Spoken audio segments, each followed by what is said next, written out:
So let's get right into it, starting off with the design, and it's exactly what you might expect from a Samsung device. It's entirely made of plastic and it features the same fake leather texture on the back that Samsung has adopted since the Note 3, but it doesn't really feel like leather, it just feels like hard plastic. It's a little bit thinner than the 7-inch model, coming in at 8mm, and it's fairly lightweight, making it easy to hold for long periods of time. Just make sure to hold onto it carefully because while the back is textured, it actually doesn't help all that much in terms of providing extra grip. Despite the plastic construction, it feels very solid in the hand and doesn't look so cheap like many Samsung products tend to do. Samsung's always been known for imitating other materials with plastic, namely chrome, and the Galaxy Tab 4 lineup is no exception, but they've actually done a great job with slimming down the chrome to a very thin lip around the bezels.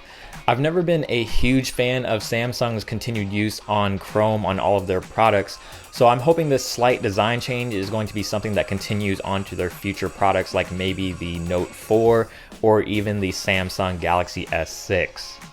All the ports are located on the top, bottom, and right sides, leaving the left side completely blank, but on the right side you'll find the standard power and volume keys, which are very tactile and responsive with great feedback, an IR blaster in the middle for controlling your TV, and a micro SD card slot which supports up to 64 gigs if you need that extra storage. On top is a 3.5mm headset jack, and following along the bottom is your standard micro USB port. On the front above the display is a 1.3 megapixel front facing camera, and that's pretty much all there is at the top. There's no notification light or ambient light sensors, so it's pretty basic.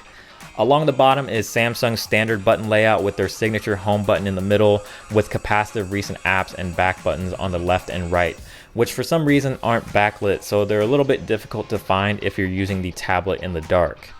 On the back towards the bottom is two small slits for the single speaker, and it's the same exact speaker that can be found on the 7-inch model.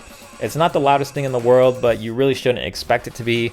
The sound is decent for what it is, but to be honest, it's nothing that's going to blow you away, and the placement on the back means you'll have to have the tablet face down when you want to listen to music or have the tablet propped up in order to not muffle the sound when watching videos or movies. Flipping back around to the front is the 8-inch display with a resolution of 1280 by 800. It's not the same super high resolution and pixel dense display that can be found on Samsung's Pro series of tablets, so you're definitely going to notice pixels, especially when reading text or playing games. And with the same resolution spread across a slightly larger display, the pixel density does take a hit, making pixels a little bit more noticeable. The display overall is still rather enjoyable though, as color reproduction, viewing angles, and outdoor visibility are all quite good, making playing games or watching movies a very pleasurable experience.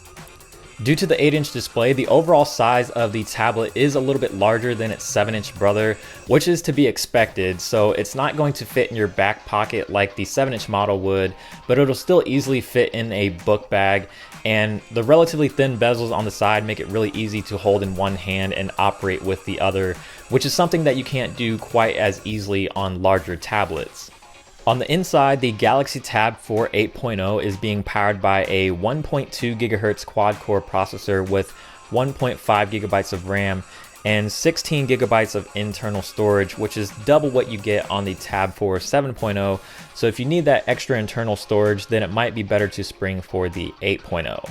The specs aren't mind-blowing, but it performs well through regular everyday tasks like swiping through home screens, opening up apps, and multitasking with very little hiccups.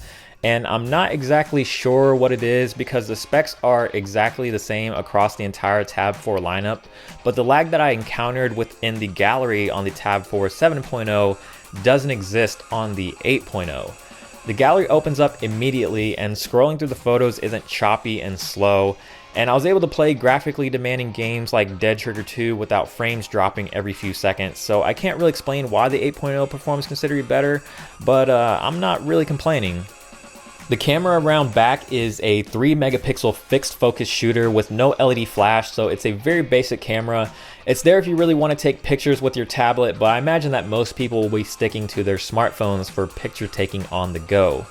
The camera interface gives you only the essential features, so the functionality is very limited compared to what you would get on something like the Galaxy S5, but you still get some of the most basic and useful shooting modes like beauty face, sound and shot, panorama, sports, and night mode.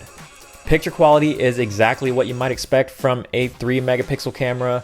They're very low resolution, so you're not going to be able to zoom and crop without losing a lot of detail. Color reproduction surprisingly looks decent though. It's pretty accurate and true to life, but other than that, there's not much else that's good about this camera.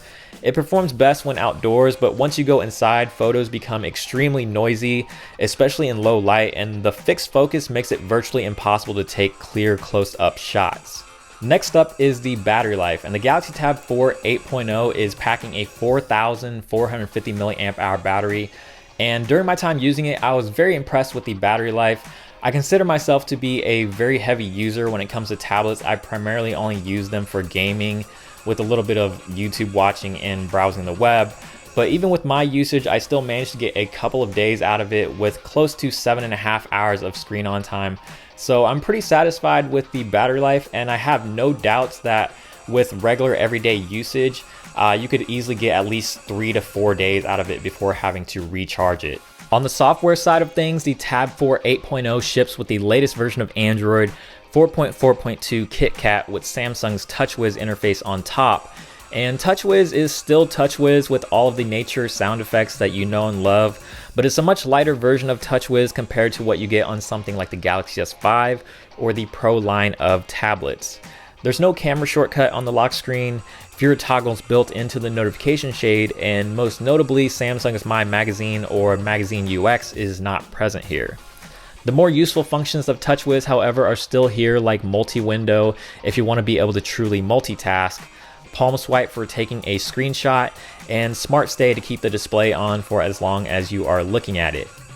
Samsung's TouchWiz isn't necessarily my favorite skin out there, but it's really not all that bad. It's certainly gotten better, but there's still some things that need work, like the settings menu with its tabbed interface that makes it difficult to quickly find what you're looking for, and the folder animations that only get slower and slower the more apps you have in